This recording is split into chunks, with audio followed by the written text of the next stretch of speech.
ఇది ఇక్కడితో స్టార్ట్ కాదు. ట్రెండ్ మారిందని ఎందుకు అంటున్నానంటే ఇటీవల జరిగిన 5 రాష్ట్రాల ఎన్నికల్లో మన పక్క మన దక్షిణ భారతదేశమైన తమిళనాడు ఎన్నికలే దీనికి ఉదాహరణ.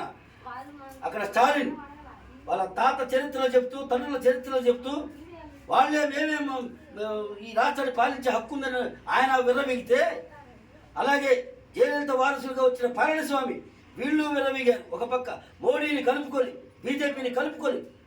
కానీ ఇద్దరికి బుద్ధి చెప్పి కొత్తగా వచ్చిన విజయ్కి 107 సీట్లతో ఆయన తిరిగింది కూడా 35 నియోజకవర్గాలే. పెద్దగా ప్రచారం చేయాల, డబ్బు ఖర్చు పెట్టలా. ఎందుకు వచ్చాడు? ప్రజల్లో ట్రెండ్ మారింది. గుణాత్మకమైన మార్పు కోరుకుంటున్నారు. రాజకీయాల్లో మార్పును కోరుకుంటున్నారు. అందుకే ఆంధ్రప్రదేశ్లో కూడా స్పేస్ ఉంది. 3వ ప్రత్యామ్నాయానికి స్పేస్ ఉంది. ఆ 2 పార్టీలను ఇక నమ్మరు. ఆంధ్రప్రదేశ్ ప్రజలను చూశారు. చూసి కొత్తగా జగన్మోహన్ రెడ్డి వచ్చాడు, ఏదైనా చేస్తాడేమో అనుకొని ఆయనకు అవకాశం ఇస్తే ఆయన బీసీల బ్యాక్ బోన్ అన్నాడు, ఆ బ్యాక్ బోన్ ఎరగొట్టాడు. అందుకే బీసీ మిత్రులే కాకుండా ఓసీలను కూడా కలుపుకొని ఇప్పుడు మా నినాదం అందరి రాజ్యం, అందరికీ అవకాశాలు.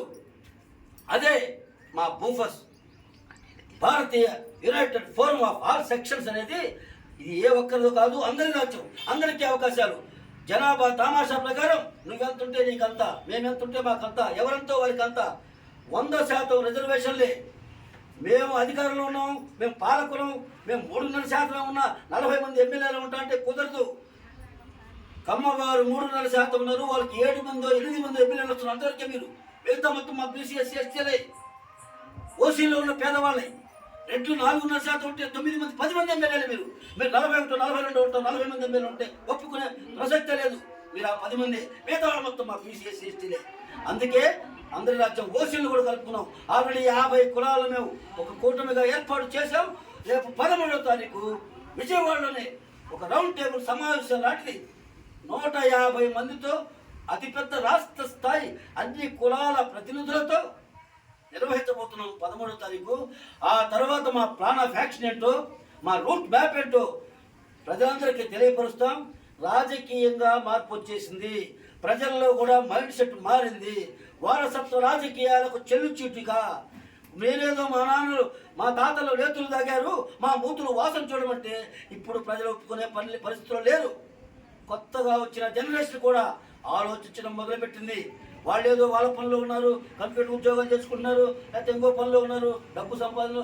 ఆఖరికి ప్రజలందరినీ ఏ పరిస్థితులు దిగజార్చారంటే ఈ పాలకులంతా ఈ 70 ఏళ్లలో మందుకు అలవాటు చేశారు, గంజాయికి అలవాటు చేశారు.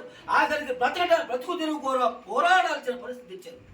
ఎందుకంటే అన్ని రేట్లు పెంచి కూలీలు లేకుండా, పనులు లేకుండా చేతి వృత్తులను ధ్వంసం చేశారు, పనులు లేకుండా చేశారు.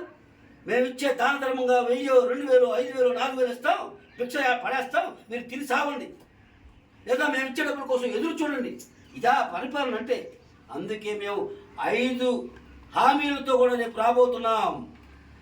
ఈ దేశంలో కానీ, ఈ రాష్ట్రంలో కానీ మహిళలకు అందరికీ అన్యాయం జరిగింది కాబట్టి సగభాగం మహిళలు ఉన్నారు కాబట్టి సగం మహిళలకు రిజర్వేషన్లు ప్రకటించాం. అన్ని కులాలకు జనాభా ప్రాతిపదికన చట్టసభల్లోకి ఇస్తాం, పంపిస్తాం. రొటేషన్ పద్ధతిలో ఒకసారి 100 కులాలు పోతే మరోసారి ఇంకొక 100 కులాలు పోతాయి. అది 2029 ఎన్నికల్లో నిరూపిస్తాం. చట్టసభల్లో అన్ని సామాజిక వర్గాలను అసెంబ్లీలో అడుగు పెట్టిస్తాం. రాష్ట్ర ప్రభుత్వాన్ని మార్చబోతున్నాం. ప్రజలు మార్చబోతున్నారు. అదే మేము ప్రజల్లోకి తీసుకెళ్లి చైతన్యం చేయబోతున్నాం. ప్రజలు అందుకు సిద్ధంగా ఉన్నారు. మా హామీలు ఏంటో, మా రూట్ మ్యాప్ ఏంటో, మేము చెప్పబోయే ప్లాన్ ఆఫ్ యాక్షన్ ఏంటో 13వ తారీఖు మీటింగ్ తర్వాత ప్రజలందరికీ వివరిస్తామని తెలియజేసుకుంటూ, ఈ యొక్క బడుగుల రాజ్యం ఇంత అవకాశం నాకు ఇచ్చినందుకు, నా కోసం, నా ఎంట్రీ కోసం మీరు నా దాకా మా పార్టీ ఆఫీస్ దాకా వచ్చినందుకు, మా సంఘం ఆఫీస్ దాకా వచ్చినందుకు అందరికీ ధన్యవాదాలు తెలియజేసుకుంటూ అందరికీ నమస్కారాలు. థ్యాంక్ యూ మిత్రులారా. Thank you very much.